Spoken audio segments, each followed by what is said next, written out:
Everyone. My sincere apologies for the late start to our meeting. I'd like to call the August 28th, 2018 regular business meeting of the Radnor Township School District to order. And we'll start with the Pledge of Allegiance. Allegiance to the flag of the United States of America and to the republic for which it stands, one nation, under God, indivisible, with liberty and justice for all.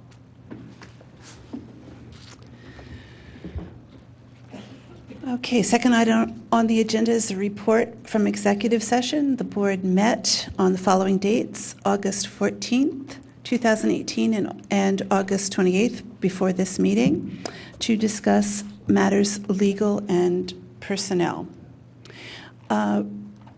The next item on the agenda is a report from our students, and they're apparently enjoying the last few days of vacation, so they are excused. And that brings us to the report from our superintendent. Great. Thank you, Lydia. Good evening. It's wonderful to see those of you who are here as we anticipate the start of our school year. It has been a productive and busy and wonderful summer. And we are ready to be back at it. We had, as you'll see in my PowerPoint presentation, the first slide I want to just share, the summer activities around the district. You know, I often am asked by neighbors, they say, Ken, you're in education. What do you do all summer? What goes on? And you can see for just some of these few pictures, all that goes on during the summer to prepare ourselves for the students' return this Tuesday. From professional development with our teachers and our support staff, from our custodial crews, our transportation department, our secretarial staff, our administrators, our 12-month employees. There is so much that happens in the summer to be ready for the school year. And I can't thank again enough all of our employees, our staff, all our 12-month employees, our teachers who are involved in professional development, our many summer programs that go on during the summer year. I just want to thank everyone for all that they do to have us prepared and ready. And as you can see at the bottom of that collage of pictures, you see our new class of new teachers. Induction was was last week. We had all our new teachers in last week, and we've had the entire staff returned yesterday. And then the next slide, I think, has some pictures of, I think it does. Yes, there it is. Has some pictures from Convocation. So Convocation was our opportunity to bring together everyone who works in our district to kick off the new school year. Truly, it is our Happy New Year opportunity. You can see from some of those pictures some of the activities. Our theme for the morning was Radnor Proud. In talking about Radnor Proud, we heard from the voices of our faculty, the voice of our support staff, our school board, with Mrs. Solomon as board president spoke to the group. I had an opportunity to speak as well. We had a student speaker who knocked the socks off of everyone. We're looking to get a copy of Nick's speech and get it out to everyone. His words about Radnor Proud were really wonderful. We had the marching band there to kick off the year, and we also had an opportunity to have everyone wish a little welcome back, which is something that we will be sharing at the end of this week. We will share out to our families as well. But when we talked about Radnor Pride, I think it was very easy for us to jump to many of the... Oh, not yet. Don't go so fast. I said Radnor Pride. We're talking about Radnor Pride. We're not on the ship, Mr. Petiti. When we talk about Radnor Pride, and being Radnor Proud, I think it's easy for us as a district to jump to so many of our... Talk about getting everybody off task with a picture. Boy. It's so easy for us, or it's easy for me, to very quickly go to so many of our achievements. When we look at what our students are excelling and achieving in, we look at so many things that we can be proud of. When I think of being proud of Radnor, I'm proud of this school board. I'm proud of our faculty and all our different groups that have worked together to create lasting employment agreements. When I look at being Radnor Proud, I look at the achievements that our students continually have. But what I shared with the faculty is what makes me most proud when I truly think about being Radnor Proud is when I think about the interactions and the little things everyone does each day to make this district great. And it is those little interactions, those times that we take a moment to make sure we're challenging all of our students, those connections we make with each of our students is what really moves and makes this district a special place. And we had an opportunity in the morning to celebrate that, which was wonderful, and it was a good start to the school year.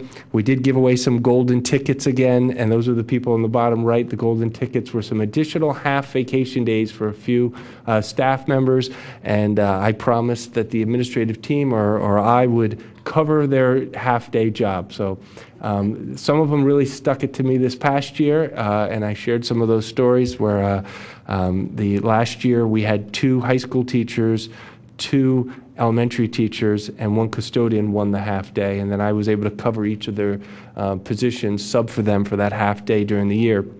And out of the 5, 1 of them knew exactly what day they were going to pick right away, and that was the high school custodian. Knowing that I had never experienced the low LM week and the Lower Merion pep rally, she chose to take off that afternoon after the pep rally. And I spent the 4 hours working that shift with the custodians, cleaning that up. And they couldn't have been better to me, that group. And I had a wonderful opportunity working with them. And then my opportunities with the elementary classes and the high school classes, I can't share all the details because everyone made it back and everybody was good, but I did forget 1 student at the nurse's office just momentarily, but it was a good experience. When we talk about Radnor Proud, that next slide, there is an individual that does make us proud also, and that is Kevin, and we are sorry to be losing Dr. Kane. And I won't share with you, Kevin, you know by now there was countless other pictures we could have chose to put up here. And so I think we were really, the fact that these were the only pictures we put up here. Kevin is leaving us for the Delaware County IU. He has a wonderful opportunity with a position that he will be leaving us for starting September 11th, Kevin? At the Delaware County IU, looking to be in charge of the entire student services. He'll be the assistant to the director for student services at the Delaware County IU. Did I get that title correct? To the executive director, excuse me. Yes, thank you, to the executive director. Kevin has been with the district since 2011. He has been leading our student services department, and what Kevin has always done from the time I've worked with him and his reputation here is that he cares so deeply for our kids, and he goes to great strides to make sure that all of our structures, our processes are in place to make sure that we are looking at the needs of our kids in the best way to challenge and support all of our students. And Kevin, we can't thank you enough for all that you have done for the district. On behalf of the entire school board and the administrative team, we are going to miss you. We're kind of excited, though, that you're going to be so close by at the Delaware County IU, and I know that we'll still have opportunities to be working with you, and I have something for you on behalf of the school board. Just wanted to present to you.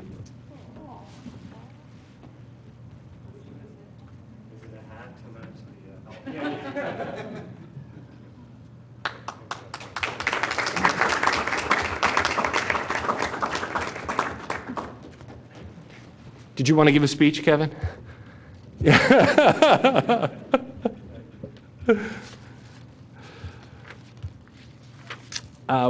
Welcome back.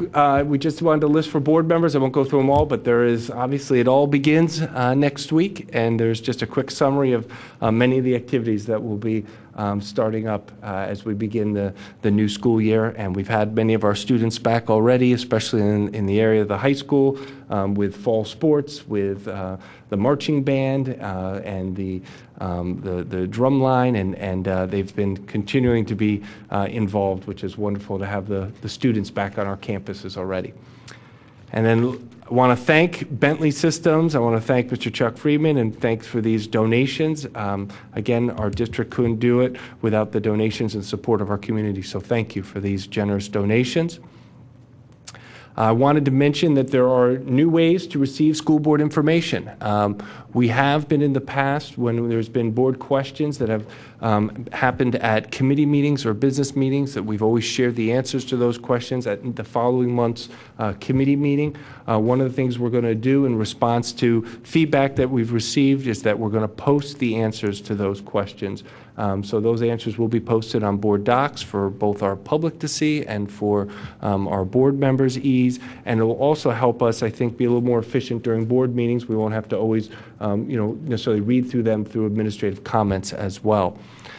We also want to remind everyone that we are streaming the committee meetings now live streaming on YouTube of our committee meetings, and we also are archiving our meetings on YouTube as well. And I want to thank Mr. Petiti and Dr. McCook and both the entire technology department and the communications department, not only for the changes in the way we're doing the questions, but especially for the changes with the YouTube and how we're archiving our meetings. I know that was a large undertaking, and we really appreciate the changes you made there.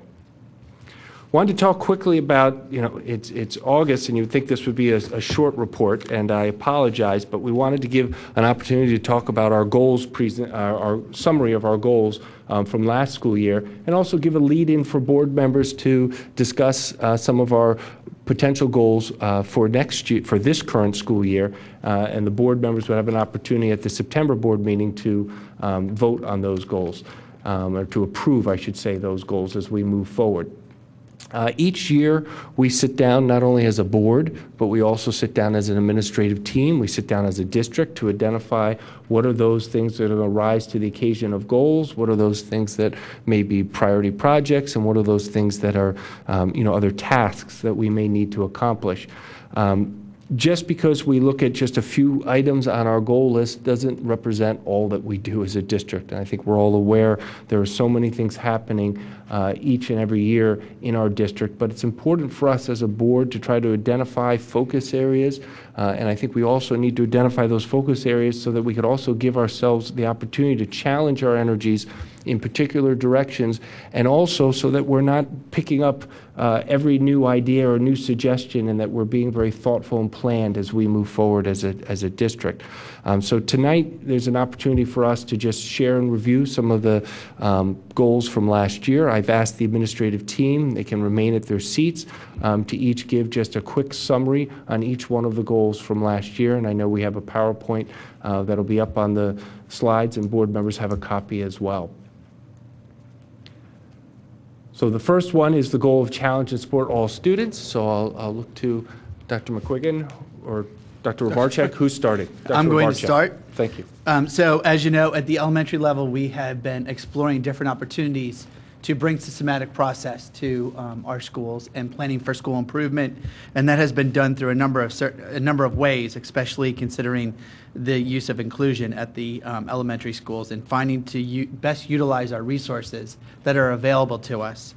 So they have gone through that would continue with their SRT teams, their data teams, and so on, and looking at the data both anecdotally and their qualitative piece and quantitative components to determine what are the best ways to help our students to be successful. So we will be once again bringing the data and action plans to the November curriculum meeting, where we will present our action plans results from this past year, and then we'll be looking at the action plans as we move forward for the 18-19 school year. And the last thing I wanted to mention relative to our secondary schools, middle school, and high school is that we are going to be publishing our data portfolio again this year in another effort to kind of remove the focus from reading slides filled with data that is already available to us on a lot of the different public sites and in the data portfolio, and really focusing on those thoughtfully developed action plans that our principals are going to be sharing, the progress they made in the plans from last year and their plans for the coming school year. That's for all 5 schools? All 5 Yes. schools? Thank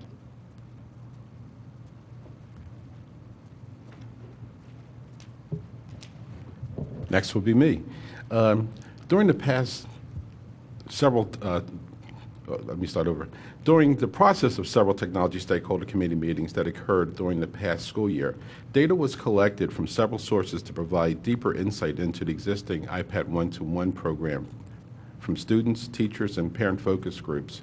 We also collected data from surveys and site visits, including our own high school, and available documentation such as technology standards and historic documents. From this data, we were able to determine specific student and teacher needs, and we did determine that a full-service device was needed. We also studied the financial impact of sustaining the use of a full-service computing device and developed financial projections into the sustainability of a one-to-one program and recommended a family contribution. Additionally, we determined a need to reduce the number of devices by as much as 1/3 at Radnor High School for the upcoming school year. The committee presented its progress 4 times before the board's curriculum committee, and the school board adopted the committee's recommendations in April of 2018. Now, moving forward, next steps include work that already actually begun with a committee of elementary teachers, middle school teachers, and administrators who have met 3 times this summer to begin the work of mapping the high school recommendations for K-8. Additionally, we learned from our students and from you and our parents that the iPad did not work well with the middle school Amplified Science curriculum, and to continue to bolster that curriculum, the use of the Chrome will be implemented as a pilot program for this upcoming school year. Thank you.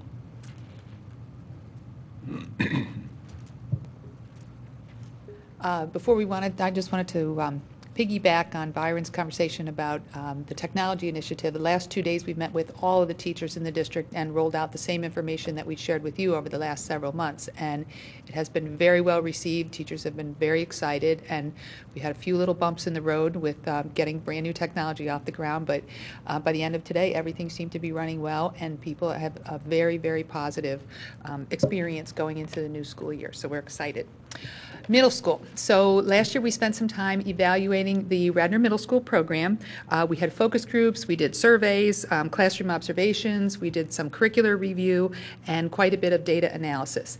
This past spring, actually in June, we came to you with the committee that's working from the middle school with 7 findings in 7 different areas. Specifically, we focused on the standards alignment at the middle school, differentiation and rigor, choice for students, particularly around elective courses, the use of time, the involvement of stakeholders, the discipline procedure, and communication policies across the building. We asked you at that time, and you so kindly granted us some additional time to work this summer, and we have met with a core group of teachers and the administration from the middle school over the summer to develop action plans and goals that are going to be presented to the board curriculum committee meeting in September. We have presented those goals to all of the teachers at the middle school in some small focus groups yesterday. They walked away with them in hard copy. They're going to be offering feedback to us over the next 10 days, and then we'll be bringing those specific goals and action plans, and then we also have some priority action items that we're going to be sharing with you at that time as well. So we're excited about it. So one of the other goal areas we had was to revise our administrative structure. At the beginning of last school year, we did make some revisions to that structure and approved a new organizational chart. That organizational chart a year ago looked at how we used some of our assistants in teaching and learning to support in the buildings, 2 days a week as assistant principal in one building and another 2 days in another building. We have now made additional adjustments to that chart as well. Some of those additional adjustments to that chart has looked at adding an assistant principal position at the high school, but in that addition of the assistant principal position, we dropped the position of the dean of students at the high school.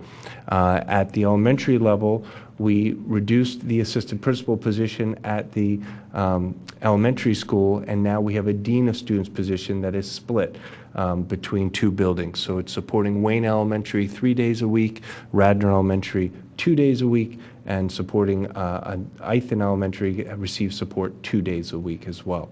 We're going to continue to evaluate and look at this structure as we move forward. We also made adjustments last year to some of the titles within teaching and learning. Went from director of secondary and director of elementary to a director of secondary teaching and learning, a director of elementary teaching and learning. We also had the opportunity to have Dr. Kelly Murray. She's back full-time in the district office as well as part of that administrative restructuring, and the Dean of Students is filling her 2 days a week where she was at Radnor Elementary. The Dean is now there 2 days a week. That also came about again because in last year's budget, we did adjust when we had the opening for that STEM coach position. So we did not replace that position, but we're looking at Dr. Murray and the curriculum department to be able to absorb that position. We are looking to hire a new director of operations. We have, as planned, we said we would post that in August. We posted that last week. And we are, as we discussed before, with Dr. Kane leaving, we are looking to replace that position as well. And we're also looking and making some adjustments in our student services department, looking at moving nursing care to our human resources department and looking to move our counselors, which has traditionally fell under student services, to our curriculum department.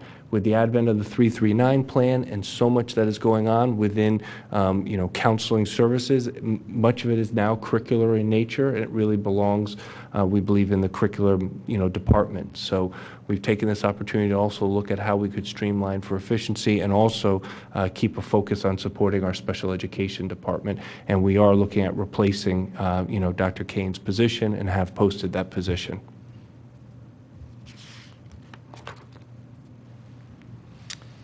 As part of the 2017-18 school year, we looked at the priority project of improving adolescent sleep and school start time.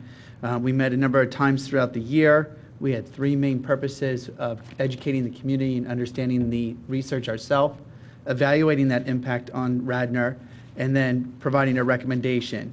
As we worked towards the end of the school year and presented at the May curriculum meeting, we recognized that we wanted to put together a more comprehensive recommendation, so we took the time over the summer to get some of the additional input from administrators, and we are now extending it into the early part of the fall with developing a timeline of eventually giving a presentation at one of the curriculum meetings in the fall, as well as understanding that we have a lot of work to do still and developing that proposal to provide the presentation in the late fall. So we will continue over the next couple months in development of that proposal and be in touch with the committee in developing the rest of the information needed.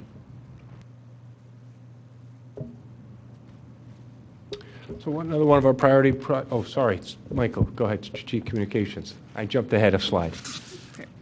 So, yeah, what came through the survey last year that was conducted in 2017 from our parents and students was a more strategic use of communications, streamlining information that we sent out. And so we did that through the Radnor Reader redesign, which is the weekly newsletter that gets sent out to all parents every Sunday.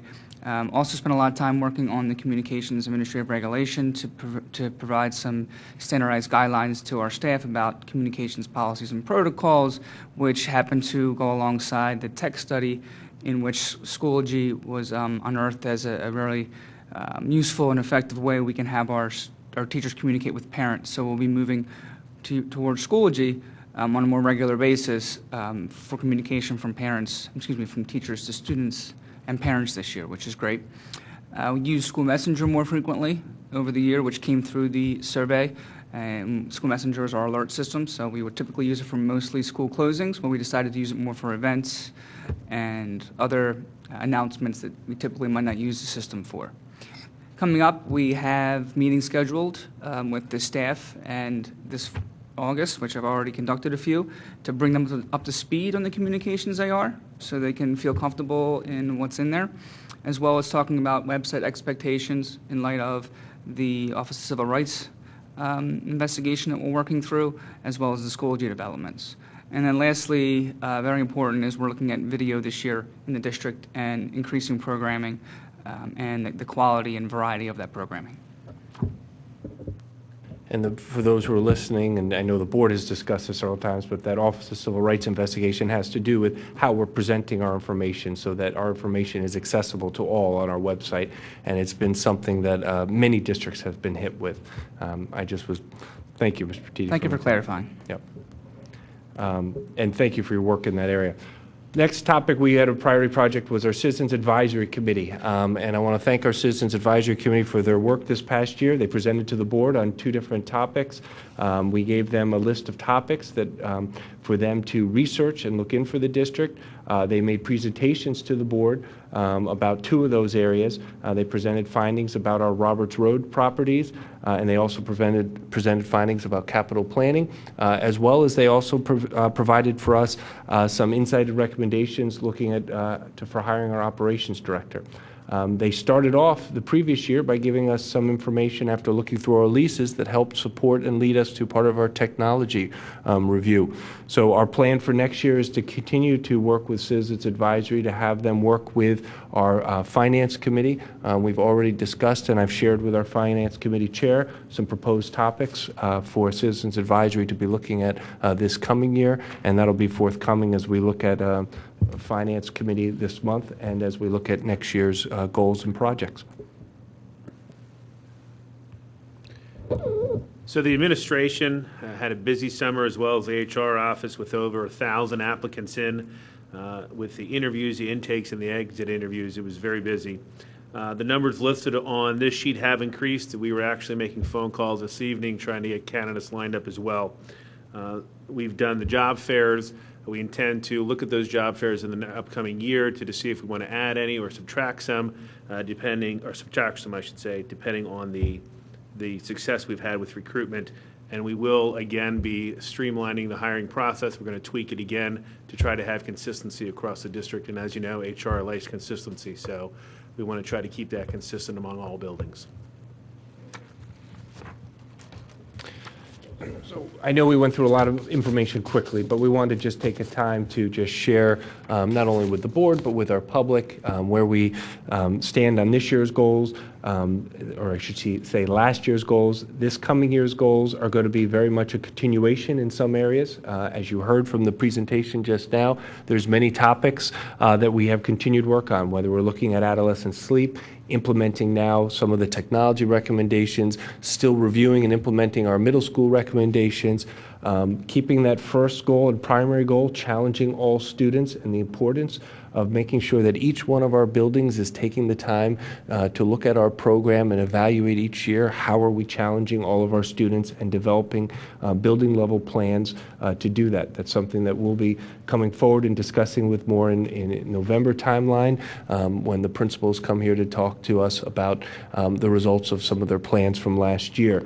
So we'll be bringing forward for next month the approval of the goals. I also would like to share with the board that there's a companion document that was posted for you and for the public that goes into a little bit more depth and background on each one of the goals this year as well. I want to thank everybody for all their efforts and appreciate the opportunity to share those with you tonight. All right, board members, does anyone have any comments or questions on the presentation that they would like to entertain? Well, I want to say, Julie, did you have something you wanted to ask? Just one comment. Thank you for all that you do. I know you people are busy people. You just memorialized it on this slideshow, and I don't want to denigrate any of that work. I'm just hearing so many people saying, yeah, that's great. When are you going to go paperless toward the beginning of the school with the documentation? And I'm wondering if that's a tactic we can slip into some of those goals, just because it's so timely right now. So it is something, and Dr. McCook is laughing, and so is Dr. Rabarczyk, because we were just having this conversation. I guess it was actually over the weekend, and as recent as last week as well. We had discussed the possibility of trying to do that for this fall, and we said we didn't think we would be ready. And sure enough, as we had discussed months ago, we knew we wouldn't be ready.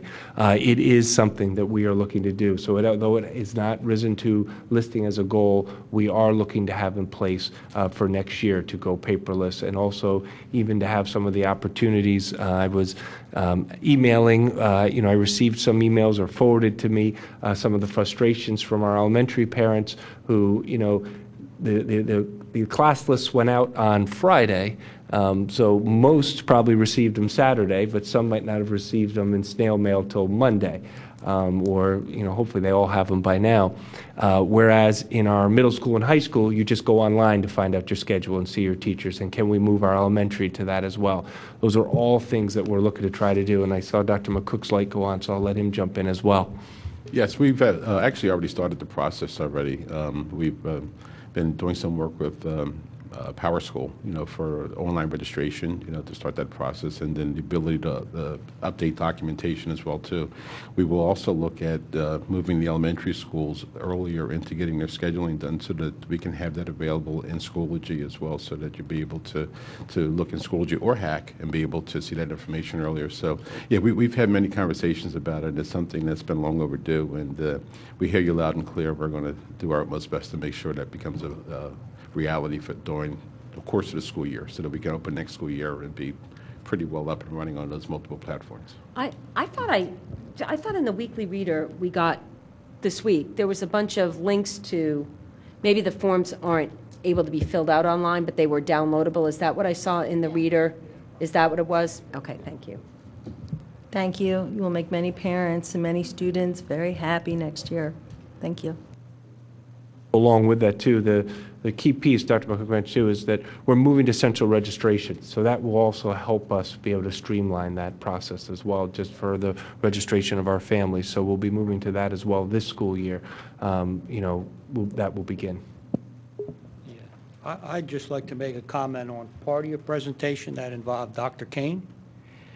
It's been my pleasure, and I've worked with Dr. Kane as the liaison for special education. I'm a former special education teacher. I've always found him very competent, very accessible, very willing to listen, to share ideas, and I just wanted to thank him for all the services that he has given, not only to the board, to the parents and the students here at Radnor, and wish him luck as he moves on to doing the same level of excellent work with Delaware County Intermediate Unit.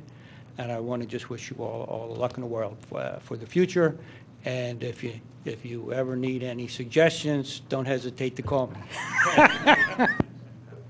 So I was going to pull that item off the consent agenda, but since we've started, and it was part of Ken's presentation, I think this is the appropriate time. So if people want to make any comments and wish Dr. Kane good luck. It sort of snuck up on me that this was his last meeting here because I'm going to be working with him at the IU. So, but I do want to say, for all the years, technically, will he be supervising you, Mrs. Solomon? Now, sort of way up the chain from where I am, folks. But I do want to acknowledge how much you've brought to Radnor. I always knew that Dr. Kane knew special ed. We were the person he turned to for all kinds of thorny issues. Special ed has gotten really complex over the period of time that he's been here, and he has led this district and done a tremendous effort on behalf of this community and our students to sort of work with lots of challenging situations. And so I'm thrilled for the IU because I know the quality of the person that they're getting. But I want to extend thanks to you on behalf of the Radnor community, the students in the schools, for all that you've given us here. And we are going to miss you terribly. But best of luck. So I'm going to do two things. Ken, first of all, thank you for the comprehensive presentation, and thank you for such a positive convocation yesterday morning. It was, I was lucky enough to be able to stay for the whole morning, and he once again just set a really positive tone for the teachers and the staff, and everybody left in a really upbeat mood, and I thank you. And did not go unnoticed that you helped clean up some of the at the end, that you were on the cleanup crew. So I think maybe you really long for that janitor role. But in any event, with regard to so I just wanted to thank you for that because it felt really great again.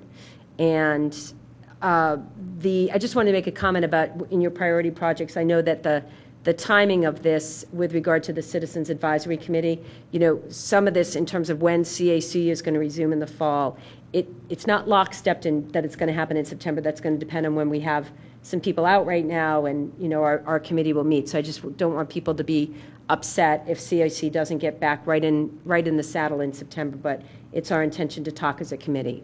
I did want to follow up on that. And with regard to Kevin, I wanted to say two things about Kevin. One, from the friends of mine who have had the occasion to interact with him in his capacity, what they have shared with me is that it comes across so clearly that Kevin cares about kids, that you genuinely care about the kids who you're serving, and you're serving such an important segment that I just wanted to acknowledge you for that. That has come across to the parents with whom I've interacted. And I wanted to thank you. We have our policy tonight on wellness, has some changes in it, and Kevin and I served on the wellness committee together, and I know that the pieces in there that we started to talk about addressing kind of social and emotional parts of student wellness, I want to give Kevin the credit for hearing some of the concerns that we had about, wellness isn't just about what food do they eat, but there's a whole host of things. And I really appreciated that he heard some of the comments that we made and that they're reflected in both the work of the Wellness Committee and in the policy that we're changing for other reasons tonight, but that happens to be in there as well. So thank you, and I wish you just the best of luck at the DCIU. So for the flow of the meeting, if people want to make any comments about wishing Dr. Kane well, let's do that now, and then we'll go back to the actual item of the goals. So I want to open it up. Really want to make Dr. Kane feel uncomfortable. We could do it like Just 2 or keep 3 going times in. throughout the meeting and really make him feel uncomfortable, because he really loves this. Yeah, exactly, yeah. So I want to open up if anyone else would like to say anything, or else we'll get back to the goal discussion. Well, I had the pleasure of serving with Dr. Kane as the co-chair with Mr. Madden on GRCC, and I just want to thank you for your leadership on that committee. I learned a lot working with you about a lot of things that were content for GRCC, but also in terms of special education. We went on a number of field trips, road trips together, and as you and I have sort of laughed about offline, there was one that was a particularly perilous one where you sort of got stuck in my back seat, and my back seat pulled a maneuver I didn't know it was capable of, but we got you out safely, thank goodness, and on to your next career. But Kevin, it's all good, it's all clean, but it's just we had a little backseat malfunction, shall we say? But it added to the fun of the trip. Right? Were you there, Mr. Patini? But in all seriousness, I really enjoyed the road trips we took together and the learning that we did together about all kinds of things. And I really enjoy working with our new administrative liaison. But Kevin, you really were my indoctrination into GRCC, and I want to thank you for everything you taught me and let you know how much I enjoyed working with you. And wish you all the best of luck in your next position.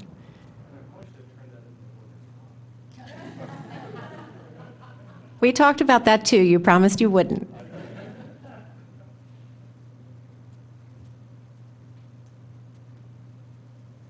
Okay, so should we move back then to discussing district goals? Try to keep this a little focused. Any other questions about? Yeah, I just wanted to, observationally, right, I think the idea of the goals is to get them done inside of 1 year.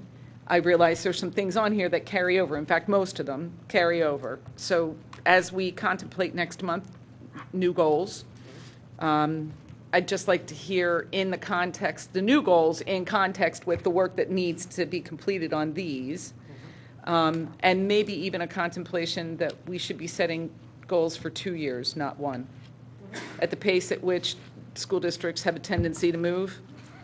Ideally, in my work world, we would get it done in the year, but I understand this system and the process, so maybe we should consider that.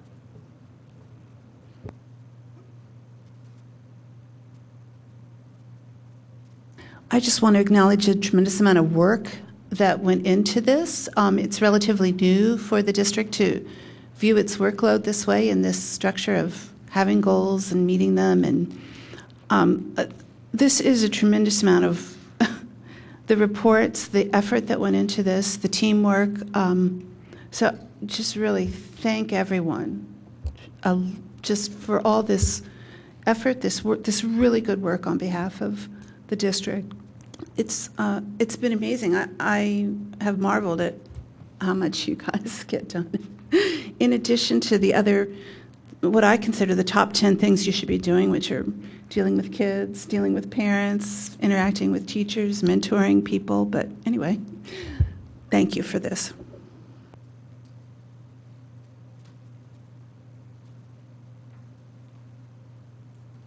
And that brings us to public comment.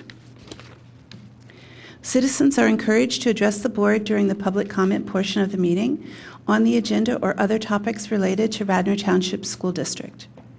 Please print your name on the sign-up sheet at the table in the back of the room. Clearly state your name, street address, and topic to be addressed. Individual comments should be limited to no more than 4 minutes as per Board Policy 006. Should you be unable to attend this board meeting, submit your comments by email to boardquestions@rtsd.org or in writing to Mr. Michael Petiti, Radnor Township School District, 135 South Wayne Avenue, Wayne, Pennsylvania, 19087. Administration will review questions and the corresponding answers will be posted on the district's Board Docs website by the start of the first committee meeting of the following month. Is there any public comment at this time?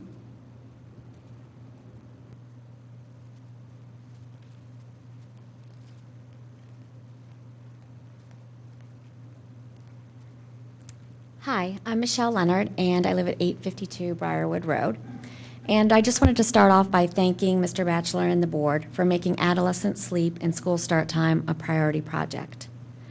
As I've mentioned before, I'm also a member of the Regional Adolescent Sleep Needs Coalition, and we met yesterday. We had representatives there from 8 surrounding school districts, and I wanted to share several updates. One was from Unionville Chadsford. As many of you know, they did change their start time to 8 a.m. last year, and they did a survey at the end of the school year to measure the impact of that later school start time. Secondary students reported getting more sleep, 15 to 30 minutes on average, and also going to bed at about the same time as before the change. Most parents who provided feedback appreciated the change for their students and families, and their children seemed less sleepy and more relaxed in the morning. We also had representatives there from TE. They planned to attend a school board meeting that was held last night. A parent emailed after the meeting that the TE board has added adolescent sleep to its goal list for 2018-19. They will assess the impact of potential strategies for addressing adolescent sleep needs, including the implications for school start times. I also wanted to speak about several myths that I hear often. The Start School Later website has a section dedicated to Mythbusters, and I have taken some information from that website. One that I hear often is that we need to prepare our teens for the real world by starting school early. Start School Later says that preparing teenagers for the real world includes making sure they get healthy sleep. Teenagers are still children, they're not adults, and they need an average of 8.5 to 9.5 hours of sleep per night. Many cannot fall asleep before 11 due to circadian rhythms, as I know you've heard me talk about before. And yes, poor planning, electronic and other distractions, and poor parenting can certainly contribute to the problem. But it is not a matter of will, it is a matter of biology. Asking teenagers to deprive themselves of sleep to prepare for the real world is like asking toddlers to skip their naps to prepare for 5th grade. None of these real worlds, be it college, military service, or employment, are exactly like high school. Nor is it necessary to wake up extremely early throughout middle and high school just because you might have to or choose to wake up early years later. You don't have to train for sleep deprivation. Another misconception that I sometimes hear is if school starts later, kids will just go to sleep later. But they have found that that's not the case. Recent data from over 62,000 teenagers around the USA reported in Scientific American confirm that teenagers whose schools start later in the morning get more sleep.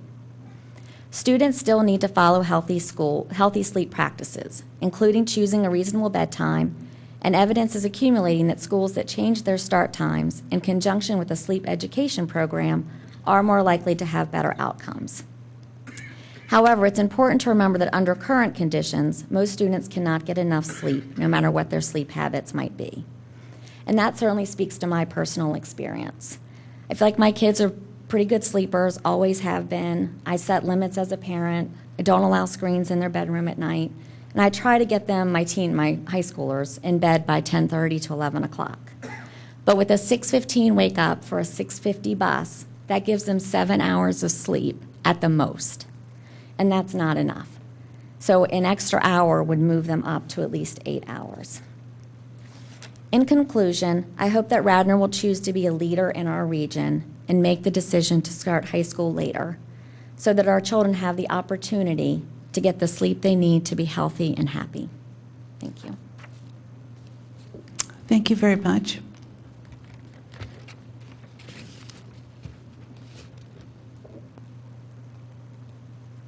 Hi, good evening. My name is Jackie Kloss. I live on 204 Spruce Tree Road. Thank you for hearing my comment, and I would like to follow up in thanking Dr. Batchelor and the committee for hearing my comments tonight. I'm here uniquely in a position as a parent of a middle schooler and high schooler, and I'm here to speak about adolescent sleep, obviously.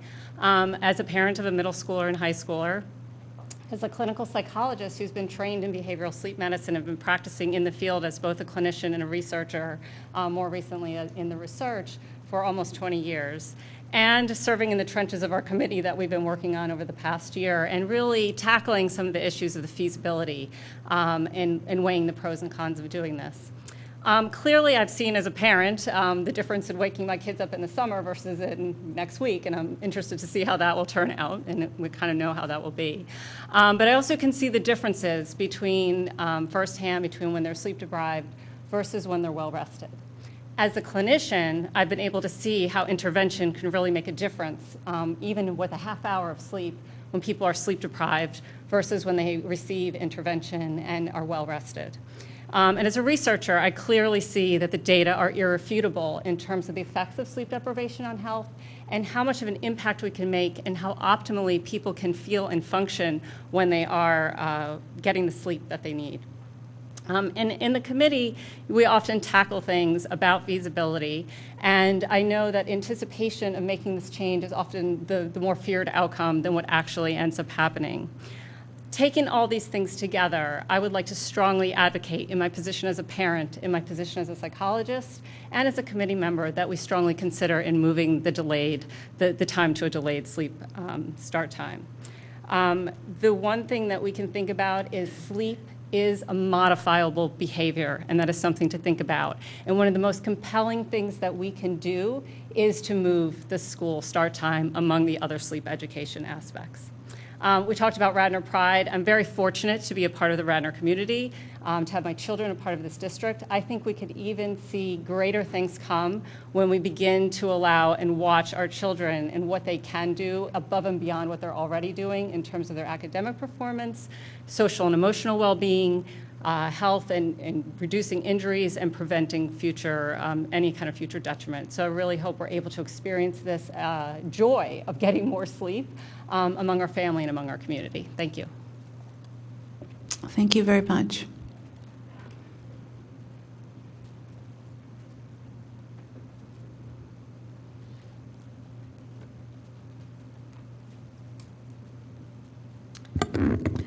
Roberta Winters, 326 Williams Road, and I share in many of you in Radnor Proud and would like to make a note that the League of Women Voters has been particularly proud this summer to have worked with Radnor High School students as interns, and we've had a wonderful summer, and I hope you'll be able to share in some of the things they've learned about local government.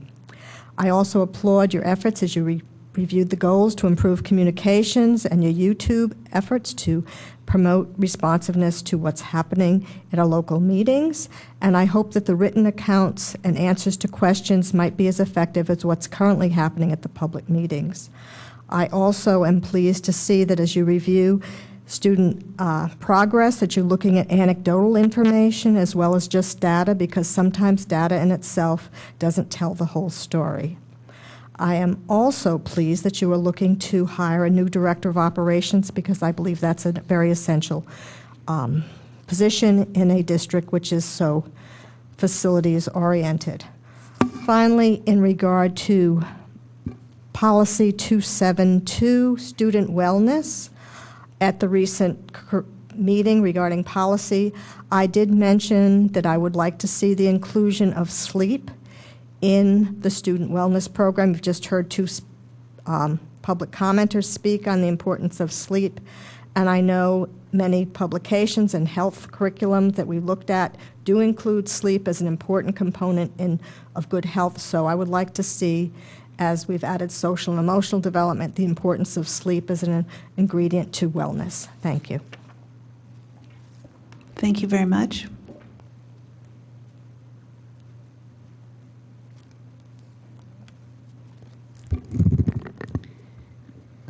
Good evening, Judy Sherry, Governor's Circle, Newtown Square. It seems obvious to me that the most efficient and best way to deal with questions is to answer them at the meeting as opposed to posting them later online.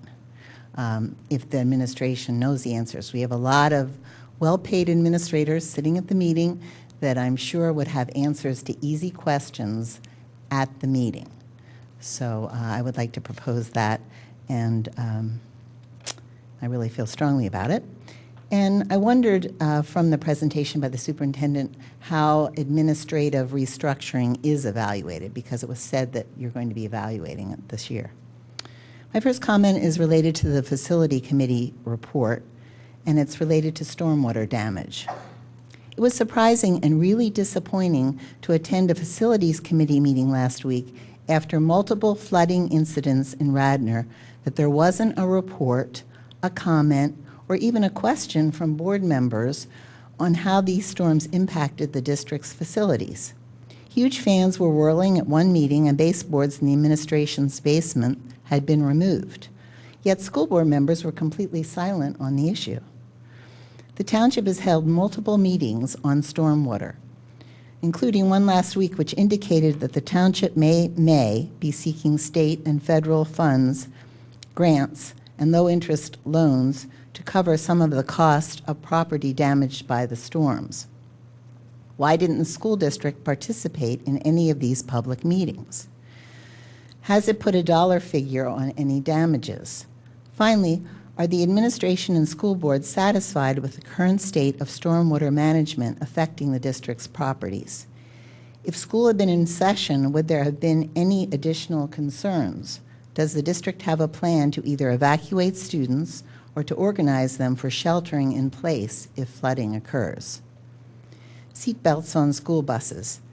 Safety laws mandate that babies and young children be restrained in car seats that require parents to have the talents of Houdini and the strength of Hercules to successfully buckle children in them.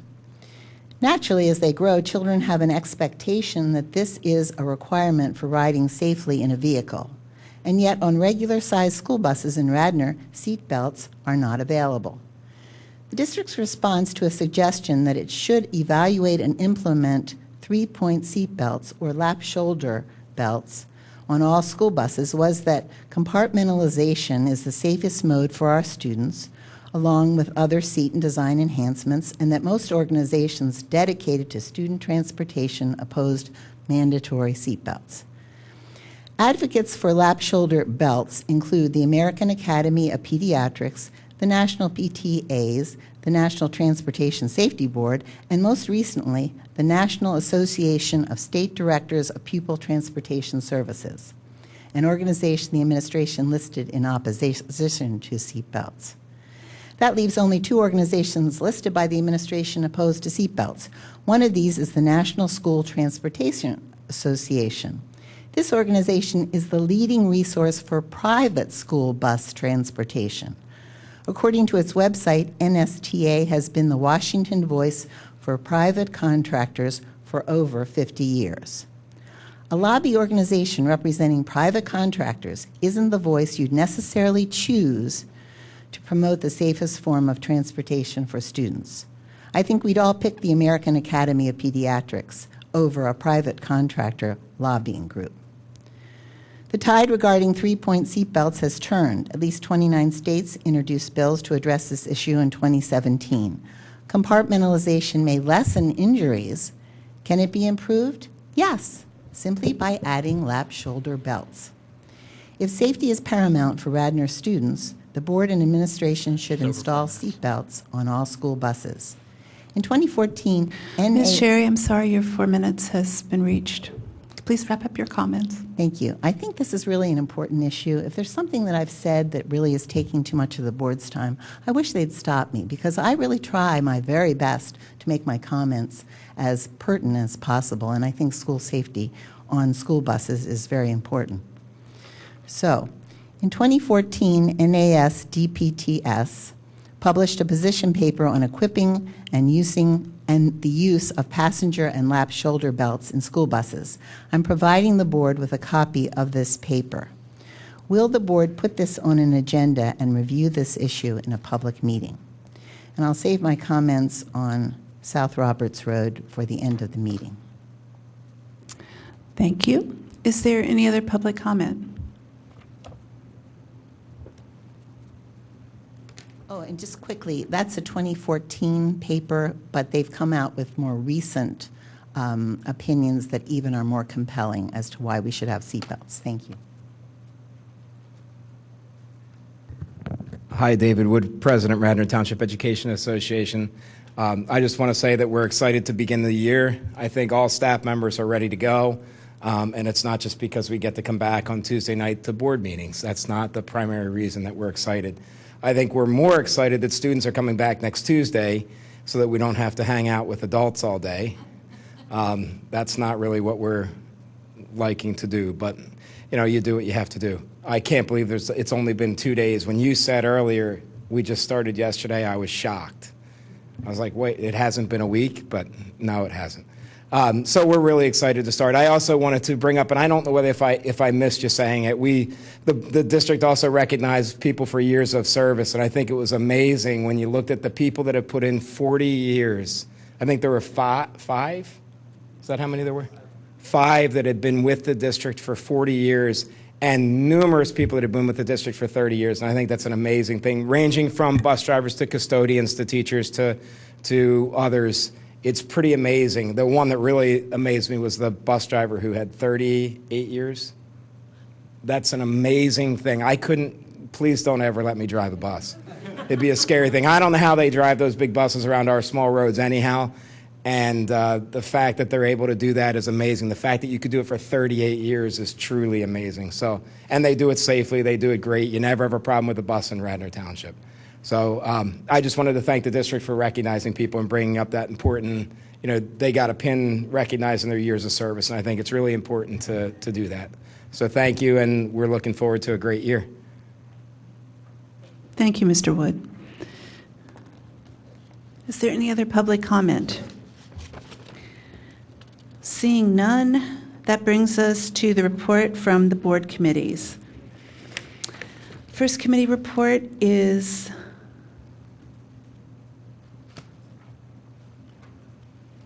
we don't seem to have, oh, I'm sorry, I'm skipping it. Curriculum. The curriculum committee met on August 14th. There are several items that went through committee that you will find on your consent agenda tonight. They are a donation to Project Lead the Way for $500. The revision of the 2018-19 instructional calendar and the changes that were made were highlighted for us. And the third item was the textbook adoption for the environmental science course. Also at our meeting, we had a lengthy presentation on the full-day kindergarten program. And I want to announce that tomorrow there will be a presentation concerning a new state requirement that's called the 339 plan, and I believe that is going to be at noon and open to the public, correct? Anyone who wants information on that. It is a career readiness initiative by the state. And that's it for curriculum. Okay, the Facilities Committee meeting, we got an update on where the township is with the trail that they want to put on the high school. Then that led to a long discussion about all of our properties and how we interact with the township and all. And then we had an update on the bleachers. And if you want more information on that, I suggest you go to our newfangled YouTube channel and watch. Finance Committee, Ms. Stern. The Finance Committee met on August 14th. There's several items on the agenda tonight for approval. There's a ratification of the new rental rates for the Roberts Roads properties. We are approving several contracts tonight. And in addition, we had some changes to some supplementals that were brought before the Finance Committee, some changes in rates and a new supplemental. We have a series of approval of clubs and whatnot. And our next meeting will be, I believe, September 11th. Is that the right date, September 11th? Yeah, I believe all committees. Committee meetings, right. Yep. Yes. That's it. Thanks. Thank you, Ms. Stern. That brings us to policy. Ms. Goldman. Yes, the Policy Committee met twice in August on the 14th and 21st, and committee leadership and our administrative liaison and solicitor met a few times in July. Because of all of the changes that occurred to school code on June 30th when the state budget was passed, there were numerous implications to our board policies, and so we are trying really hard to keep current with those changes to law and make sure that any implications for policy are addressed as soon as possible. So that's why you probably saw a number of policies in your packet tonight, most of them driven by the changes to school code that occurred on June 30th. There's also a policy 121.1 that's in your packet that is up for a second read and adoption tonight. We were working on that in June, if you recall. 231 is up for a first read. This is completing the work on policy 121.1. And board policy 915 is being presented for the first time tonight. That's our booster club policy. And the intention prior to our August 14th meeting of the policy committee was to have it proceed to the board for a first read tonight and a second read in September. However, there were proposed changes to the administrative regulation that were suggested at the August 14th policy committee meeting, and they have not, those changes are being worked on by the administration, and they have not yet been run by our committee. So I just wanted to give everybody a heads up that although we've put 915 on the agenda for a first read tonight, due to the fact that those changes may implicate the policy, it could be coming back for another first read if those changes are deemed substantive. It could be coming back in September for a first read again. So I just wanted to give everybody a heads up so you won't be surprised about that. And again, the 628, 006, and 217 that are on the agenda, again, are all due to changes in school code. Board Policy 138 is a policy that had changes necessary due to the Every Student Succeeds Act, and we hadn't gotten to that, so that's why that's being addressed tonight. And as I believe it was referenced in public comment and by Mrs. Stern, Board Policy 272 is on your agenda tonight because the policy has a state mandate in it that there is a district wellness committee, and that committee is charged with reviewing the policy, which Radnor's committee has done. They have made recommendations for revisions to the policy, and so that is coming for a first reading tonight, and it will be back in September. So you also may have noticed that there were ARs, board members, in your packets. Again, most of you know this, but we do not, the administrative regulations do not need board approval, but because many of the changes that were made to the policies had actual tweaks in the ARs, and it's easier to interpret the policy based on the content of the AR, administration has decided to include those for you so that it helps flesh out what the essence of the policy is. But those do not require board approval. So again, this is a sort of a unique situation to have so much on the agenda for tonight, but we are trying to keep very current with law changes so that as the school year unfolds, we can handle other things that will inevitably come up and need to be addressed in a much more efficient and relaxed way. So the policy committee will be meeting again on Tuesday, the 11th, and we'll be back to you with a pretty big list, I guess, again in September to finish out the second reads. Thank you, Ms. Goldman. And the Government Relations Committee? The Government Relations and Communications Committee did not meet in August. They were waiting for the House and Senate Education Committees to start their schedules, so they are planning to meet on September 11th as well, because those committees should be back in session, back to work by then, and we'll have lots to talk about. All right, thank you very much. That brings us to the consent agenda. Although board action is required, it is generally unnecessary to hold discussion on these items. With the consent of all board members, they are therefore grouped, and approval is given in one motion. In the event a board member wants to discuss any item, the board president will move it to an appropriate place on the agenda. I need to pull 13. Are there any, I'm sorry, items 13. 13? 9.2. 9.2? Anybody else? No, 13.1, I guess, right? 13.1 is HR. Right, just Yeah. 13.1. Okay. I have a question. Ken, 9.1, the minutes that are online or that were posted on board docs, are they the same as the minutes you gave us tonight? Okay, Yes. so what's online is the up-to-date? Yes. Great, okay. Yeah, I have a note here that the minutes being approved are the correct version, and it is also the version that's on the table at the back of the room. All right. Do I have a motion then? I need a motion and a second. May I just ask a quick procedural question? On page 14, there's no number next to, underneath requests 12.3, there's another item, but it doesn't have a number. And I didn't know if that needed to be 12.4 or it's supposed to be that way.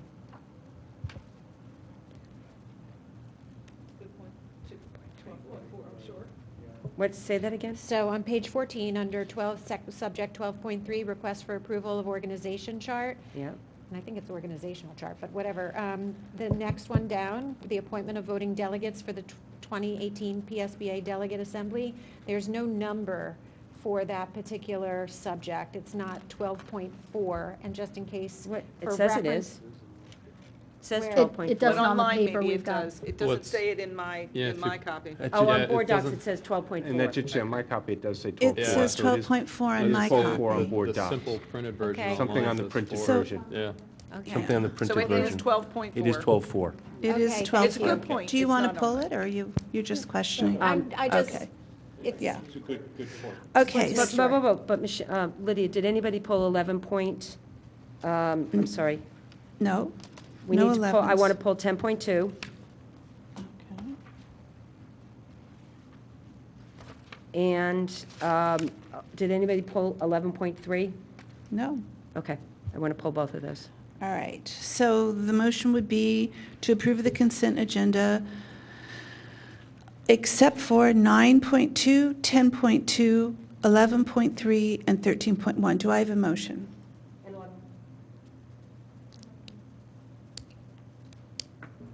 So moved. Thank you. Do I have a second? Second. Okay, thank you. All those in favor, please indicate with a hand. Okay, the consent agenda passes 9-0. That brings us to 9.2. Yeah, I pulled Patty? this one, just a couple of observations, and perhaps I'll request then that since Michelle's not here this evening, that it be added to the Finance Committee agenda. But just looking at the, so this evening, under the fund profiles, actually, I guess it's not really the fund. Yeah, it is. It's the fund profiles. We're approving this evening June and July's, which is fine and not a problem. I just was going to ask some questions since the June one is really the end of year. And in looking at that end of year observationally, Fund 10 has almost $1.2 million increase over last year's fund balance, or the balance. Technology is up 420,000 roughly. The curriculum initiative is 340,000, and the capital reserve is up 680,000 for a total of $2.6 million.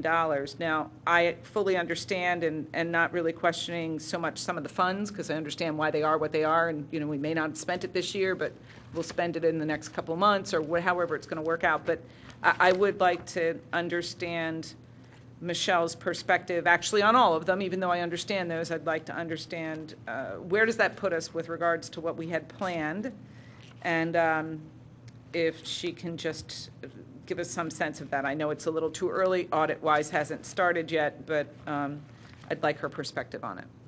Well, do you want us to put that on the October agenda, or do you want to just speak with her offline, Patty, when she gets back? I think it would be healthy for us to talk about it publicly. I mean, it's just a glimpse into what her thinking was around the end of the year finances, where we landed, and what her thoughts are.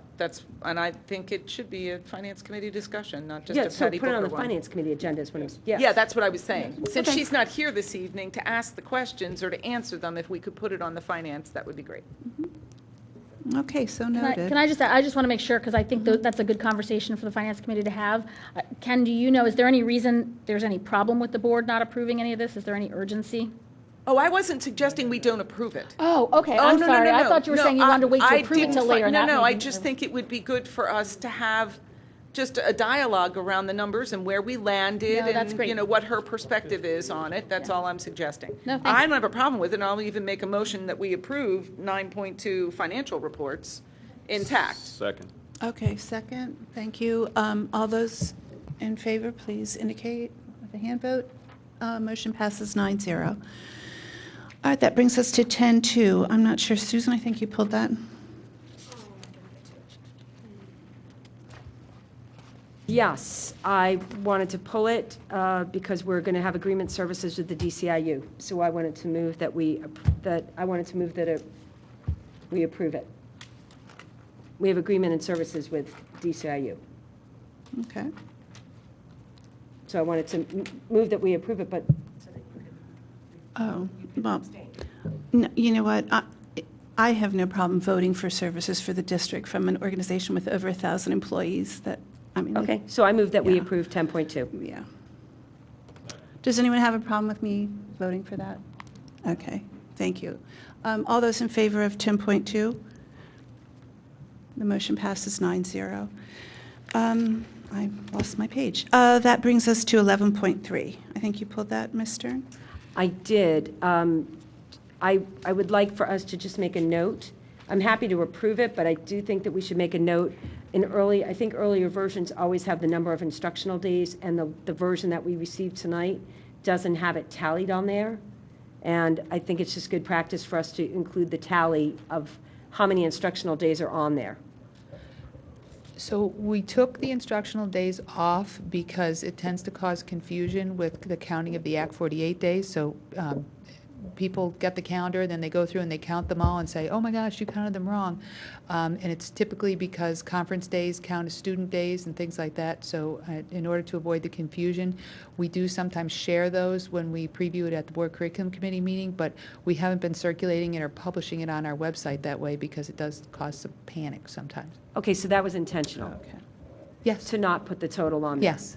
We keep a total. We have the exact same page we've always shared. When I saw the 17-18 calendar as late as April, it showed the number of instructional days. Yes, when we had the working drafts, when we were working on it as a committee, it did have the days on it. But the ones that we publish, we haven't been putting them on. I'm sorry, I'm not saying that correctly. The revised 17-18 calendar that we approved in April. Yes.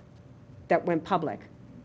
Had instructional days. I didn't realize we had a change in practice. That's why I pulled this. No, I thought I pulled them off before that. But yes, we are trying not to publish them because they do cause confusion. Okay. Well, then I move that we approve the calendar. Thank you very much. Sure.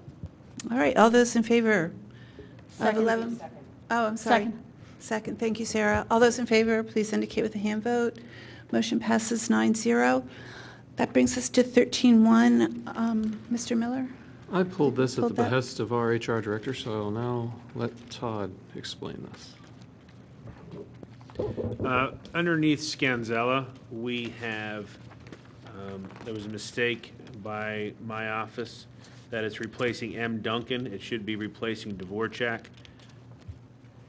So we just want to clarify that as a reading specialist and not as gifted. So I make a motion that we approve this item based on Mr. Stitzel's correction. I need a second. Second. Thank you, Ms. Stern. All those in favor, please indicate. Hand vote. Chuck? Okay. I believe 9-0. Thank you. All right.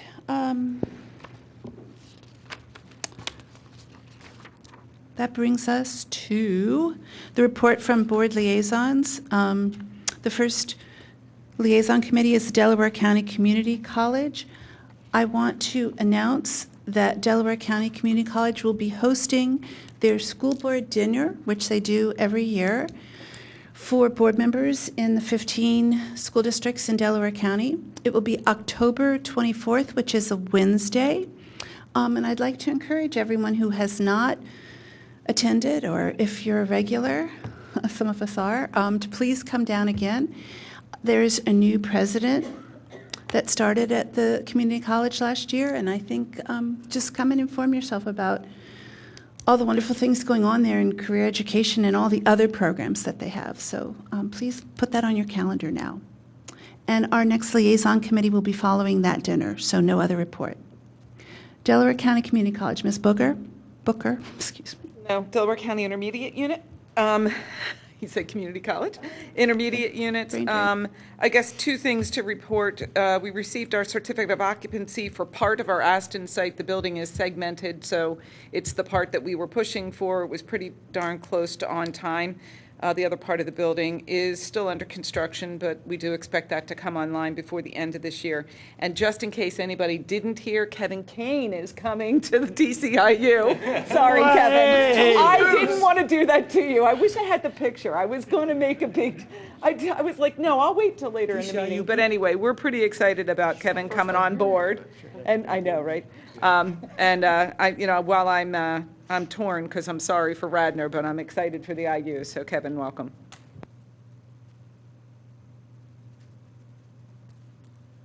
Okay, the Federal Relations Network. Mr. Madden? No report. Delaware County School Board's Legislative Council. The council did not meet over the summer. They'll be reconvening September 12th. Thank you. Pennsylvania School Boards Association, Ms. Dunn. Yes, I just wanted to make sure that our board is aware that in the next business meeting, we're going to be voting for officers of the Pennsylvania School Board Association. If you have the time and would like to educate yourself in advance of that meeting, the biographies for those candidates are available at psba.org. Thank you. Parks and Recreation, Mr. Madden, Ms. Bonenberger. No report. Thank you. Radnor Education Foundation. No report. Mr. Miller, no report. Radnor High School Scholarship Fund, Ms. Stern. Just a report to say that they will have a table at the Fall Festival on September 16th. Radnor Page. No report. And the Radnor Committee for Special Education, Mr. Madden. Well, the big news is that Dr. Kane is moving to DCIU. What? What did you? Kevin. DCIU has asked us to send them a picture that they can post on their website, and I think I picked one out that I'm going to send. We have others, Chuck. We'll get you those. Okay. But actually, Kevin was also one of the founders of our special education parent group. So he was one of the people that moved us to where we are today with that. And one of the things that parent group was very pleased with was being offered an opportunity to sit in on the interviews for Kevin's replacement. And that just shows how much we value parents, because we often say we value many things here, and it's really nice to see and observe an action that really takes place. And I just want to thank Ken for doing that, and Kevin for putting the group together. And again, I wish you all the all the success you can have at DCIU. As a former employee, good luck.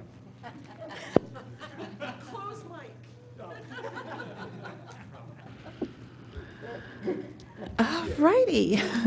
That brings us to new business. Are there any items of new business? I do have one. I wanted to announce that there will be a special presentation open to the public. It's entitled Keeping Kids Safe Online. This event is about keeping kids safe online in a free event designed to educate parents and educators about the risks of social media and how to monitor the online safety of children. The event will be held at the Delaware County Intermediate Unit Marple Education Center on September 18th from 6 to 9 p.m. And the Marple Education Center is located at 85 North Malin Road in Broomall, which is really close to Radnor if anyone's interested. All right, that brings us to board announcements.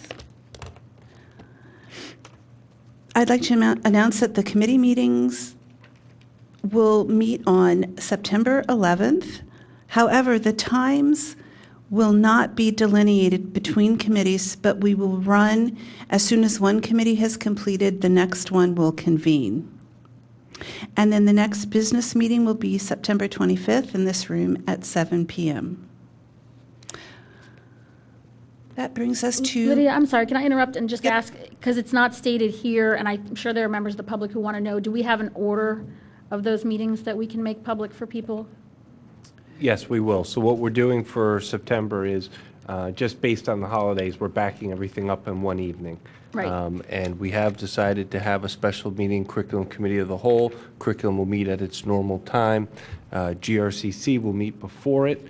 I won't venture to say the schedule after because I don't want to make a mistake, but I think we go after curriculum. Starting at 7 o'clock, we will go with finance, facilities policy is listed here. Oh, good. Thank you for pulling Starting that out. at 7 o'clock. Starting at 7 o'clock. Yeah. And then the one change that Ms. Solomon, since because of the holidays, we're backing all the committees into one evening. What we are recommending is that if one committee does end early, and you know, I guess I'm optimistic, but if one should happen to end early, each one has an hour, we would begin the next committee once the other committees will be normal committee meetings. They're not committees of the whole, just normal committee meetings, but that we would begin the next meeting immediately after the one that finishes prior to that. Does that make sense? And why is curriculum the only one that's of the whole? Because it was a request that was going back to when we were discussing the middle school recommendations. So that's the topic that is being discussed that evening. And just so I'm clear, you said we're not starting till 7? Correct. Right now we're starting, so the 4:30 will be GRCC, 5 o'clock will be curriculum. Curriculum will go from 5 to 6:30. We were going to just take a half-hour break at 6:30 to 7, and then begin starting at 7 o'clock with finance, facilities, policy. All right. That brings us to our second round of public comment.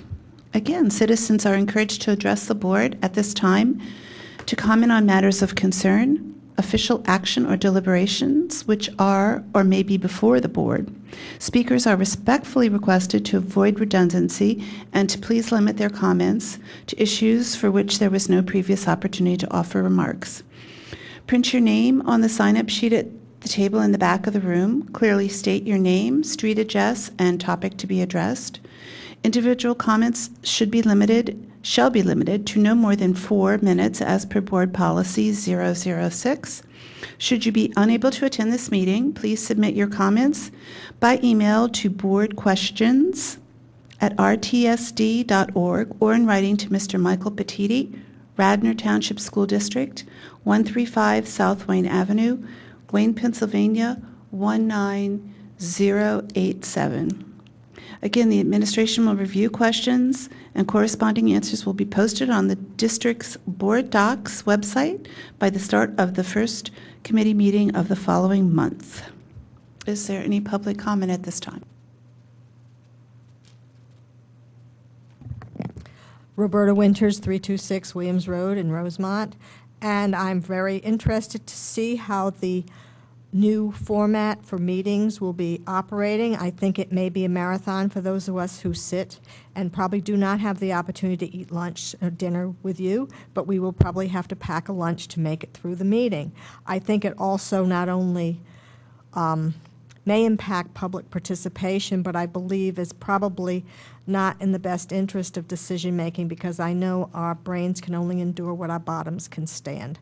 So I hope it'll only be a pilot, and I hope that it still promotes public comment because I know that sometimes we have people who come and make a comment at a specific time for a specific reason and can be very impactful, as we heard last time at the facilities meeting.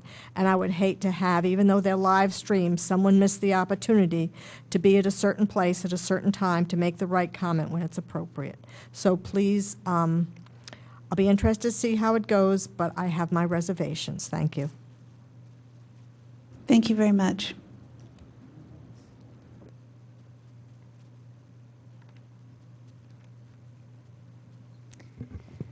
Judy Sherry, Governor's Circle, Newtown Square. My comment that I wasn't able to express in the beginning of the meeting is regarding the 2 Roberts Roads properties where you voted on the rent. Despite Ms. Stern's mischaracterization, Bud Hirsch from the Citizens Advisory Committee reported to the board in June that the 2 Roberts Roads properties were close to the end of a useful life and deteriorating with not the proper upkeep. That was a report he gave from the appraisal. There are multiple entrances to Ithan's huge 55-acre property and no plans for these 2 private homes that were purchased for a middle school that was built in Wayne. Another school entrance on Sproul Road would cause it to become a nightmare traffic jam for motorists. As the CAC recommends, sell the properties and eliminate your ownership liability. The sale will generate revenue and annual school taxes that can be used to benefit educational goals for the district. My second point and question is, what is the specific date that the board will receive a final recommendation on sleep start times? What's the specific date? And finally, on educational placements in alternative schools, that was 10.1 on your agenda. These placements are expensive and maybe not ideal for students. I wondered, have these placements increased in number or expense over the past few years? Does the administration monitor these placements to see if the district can offer some of the services that are now outsourced? And is there a list of services the district does not provide that require students to look elsewhere for their education? Thank you. Thank you very much. Is there any other public comment? Before there's a motion for adjournment, just want to mention that our schedule for September is because we're looking at the holidays and some of the challenges with Tuesday nights. And so we wanted to do a special committee of the whole for the topic for curriculum. As to the other meetings, backing them up was just a matter of efficiency. We are planning to have our normal schedule in October. So we'll have our normal schedule in October. We did discuss some challenges possibly with November, just again looking at Tuesday nights, but we're planning on our normal schedule in October. All right, thank you very much. Can I have a motion to adjourn? Motion to adjourn. Second? And all those Second. in favor? Nobody wants to go. All right, we're adjourned. Thank you, everyone.